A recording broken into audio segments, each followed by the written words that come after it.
गुरु की कृपा जिस पर हो जाए मेरे माता बहन भाई बंधुओं, स्वयं भगवान खुद कहते हैं कि जिस पर गुरु की कृपा हो जाती है उससे मैं युद्ध नहीं कर सकता, उससे मुझे हारना पड़ेगा। मेरे माता बहन भाई बंधुओं, जीवन में गुरु अवश्य होना चाहिए। गुरु गा माने अंधकार, रू माने प्रकाश। जो ज्ञान भर के अंधकार को मिटा दे, प्रकाश भर दे, उसे गुरु कहते हैं। जीवन में गुरु अवश्य होना चाहिए। लेकिन आजकल के लोगों ने गुरु के नाम को भी मेरे माता बहन भाई बंधुओं बड़ा गंदा कर दिया है। हाँ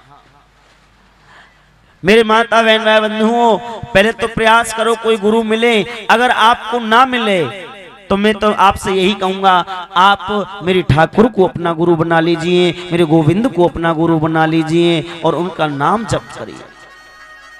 जीवन में गुरु अवश्य होना चाहिए। बोलिए अपने अपने गुरु जी महाराज की। जीवन में गुरु अवश्य बनाइए। कहते हैं किसी ने पूछा, गुरु कृपा बड़ी होती है या भगवान की कृपा? तो कहा गुरु गोविंद दोनों खड़े, गुरु गोविंद दोनों खड़े, काके लागू पाए, बलिहारी वा गुरुदेव की, जो गोविंद दियो बता। बलिहारी वा गुरुदेव की, जान गोविंद दियो बता। मेरे माता बहन भाई बंधुओं, जिस पर गुरु की कृपा होती है तो कन्हैया आपके पीछे पीछे आ जाएंगे। गुरु कृपा से ऊंची कोई कृपा नहीं होती मेरे माता बहन भाई बंधु। आज आचार्य सुखदेव जी कहते हैं, आज भगवान ने कहा माँ लेकिन आपने मेरा बड़ा कठिन व्रत किया है, इसलिए मैं आपके घर देखो बामन का रूप लेकर के आऊंगा और बामन का रूप लेकर के राजा बलि के द्वार पर जाऊंगा और तीनों लोगों को भिक्षा में मांग के लाऊंगा। आज माता अदिति ने कहा प्रभु जो आपको ठीक लगे कर, लेकिन मेरे पुत्रों को स्वर्ग आदि वापस करा दो, बस इतना ही चाहती हूँ। आज भगवान मेरे माता बहन भाई बंधुओं, भादों के महीना में द्वादशी तिथि में आज मेरे प्रभु माता अदिति के यहाँ पर बामन का रूप लेकर के प्रकट हो गए हैं। बोलिए बामन भगवान की। आज मेरे प्रभु बामन का रूप लेकर के आए हैं। आपने कल दर्शन किए, कितने सुंदर मेरे प्रभु की झांकी थी। आज बामन का मतलब मेरे प्रभु केवल बामन अंगुल के बन करके आए हैं। बड़ा सुंदर मेरे प्रभु का मुखारविंद है, टमाटर जैसी गाल हैं, बिंबा फल जैसे होठ हैं, मस्तक से तेज झलक रहा है, छोटे छोटे चरण हैं, छोटे छोटे हाथ हैं। आपने देखा ना, आज भगवान को देख करके सभी देवी देवताओं को मालूम पड़ा भगवान प्रकट होकर के आए हैं। खूब पुष्पों की वृष्टि की है, भगवान का स्वागत किया है। सभी देवी देवताओं ने भगवान को भेंट दी है। दसों दिशाओं के स्वामियों ने आकर के भगवान को छत्र दिया। देखा ना आपने कल छाता लगा रहा था। ब्रह्मा जी ने आकर के कमंडल दे दिया, भिक्षा पात्र दे दिया। हाँ, रमा देवी साक्षात भिक्षा पात्र में विराजमान हो गई। हाँ, खड़ाऊ के आसन दिए, आज खड़ामू दिए, आसन दिए, कुशा के दिशा स्वामियों ने, मेरे माता बहन भाई बंधुओं, सब ने कुछ ना कुछ भगवान को भेंट किया। आज बामन भगवान सबसे प्रसन्न होने लगे और कहने लगे कि देवी देवताओं में प्रसन्न हूं।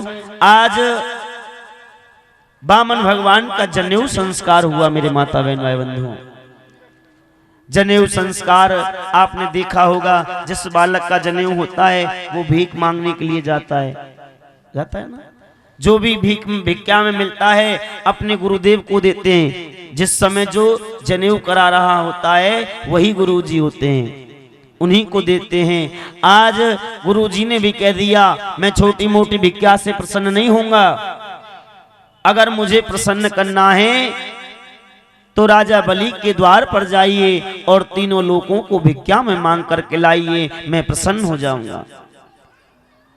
आज भगवान ने कहा गुरुजी का आदेश है तो ऐसा ही होगा। आज भगवान बामन का रूप लेकर के राजा बलि के द्वार पर जा रहे हैं। इधर राजा बलि यज्ञ पर यज्ञ कर रहे हैं। मेरे माता बहन भाई बंधुओं, यज्ञ पर यज्ञ चल रहे हैं। आज आचार्य सुखदेव जी कहते हैं परीक्षित, आचार्य शुक्राचार्य जी साक्षात आचार्य बन के बैठे हैं और यज्ञ पर यज्ञ करा रहे हैं। आज भगवान बामन का रूप लेकर के जब बलि के द्वार पर आए तो आज मेरे प्रभु का बड़ा प्रकाश हो रहा है, बड़ा तेज हो रहा है। जैसे ही राजा बलि की नजर द्वार पर गई तो राजा बलि ने क्या देखा, द्वार पर बड़ा प्रकाश हो रहा है, बड़ा उजाला हो रहा है, क्योंकि मेरे प्रभु से बड़ा तेज प्रकट हो रहा है। आज राजा बलि ने कहा देखिए गुरुदेव, आज हमारे यज्ञ में साक्षात सूर्य भगवान आर्य वपु का रूप लेकर के साक्षात सूर्य भगवान आ रहे हैं। इतना प्रकाश, इतना तेज, ये कौन है? शुक्राचार्य जी ने कहा राजा बलि, अगर सूर्य नहीं तो चंद्रमा तो अवश्य हैं। इतना तेज हो रहा है, इतना उजाला हो रहा है, कोई ना कोई तो महापुरुष है। भगवान धीरे धीरे राजा बलि के अंदर महल में प्रवेश कर गए। आज भगवान ने मन में विचार किया आज राजा बलि से बहुत कुछ लेना है, बहुत कुछ लेना है, राजा बलि को कुछ ना कुछ दिखाना पड़ेगा। तो भगवान ने क्या किया, अपनी माला झोली में हाथ दे लिया। हाँ, माला झोली तो जानते होंगे, नहीं जानते? गूंगे आप, गूंगे?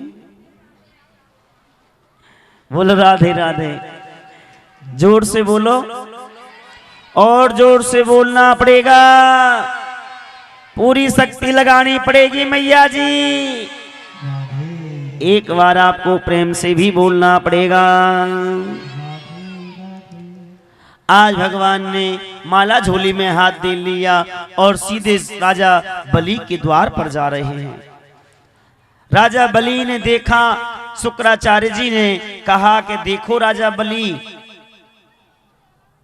बामन भगवान जब पास पहुंच गए, शुक्राचार्य जी ने देखा, कहा राजा बलि देखो ये कोई ब्राह्मण है, इसने जनेऊ धारण कर रखा है, खड़ामू पहन रखे हैं, चंदन टीका लगा हुआ है, ये कोई ब्राह्मण है। लेकिन इतना प्रकाश, इतना तेज इनके मस्तक से झलक रहा है, ये कोई दिव्य महापुरुष है। अब तो राजा बलि की श्रद्धा बढ़ गई कि आज मेरे यज्ञ में इतना बड़ा महापुरुष आया। सुनिए, आप कहां से आए हैं, आप कहां जा रहे हैं, आपका आश्रम कहां है? अगर आपका कोई आश्रम नहीं हो तो आपका आश्रम बनवा दूं। आप अपने मुख से बताइए आप कहां से आ रहे हैं, कहां रहते हैं। आज बामन भगवान से कोई जवाब नहीं मिल रहा है, कोई जवाब नहीं मिला। राजा बलि ने कहा गुरुजी, अरे गुरुजी ये बोल क्यों नहीं रहे हैं? शुक्राचार्य जी ने कहा अरे राजा बलि देखो ये बोले तो बोले कैसे, इनका जप चल रहा है, इनकी माला चल रही है, और माला करते समय ये कैसे बोल सकते हैं? हाँ, अब तो राजा बलि की महाराज और श्रद्धा बढ़ने लगी, और श्रद्धा बढ़ने लगी कि आज मेरे यज्ञ में ऐसा भजनानंदी ब्राह्मण आया जो प्रत्येक परिस्थिति में जप कर रहा है, परमात्मा का जप कर रहा है।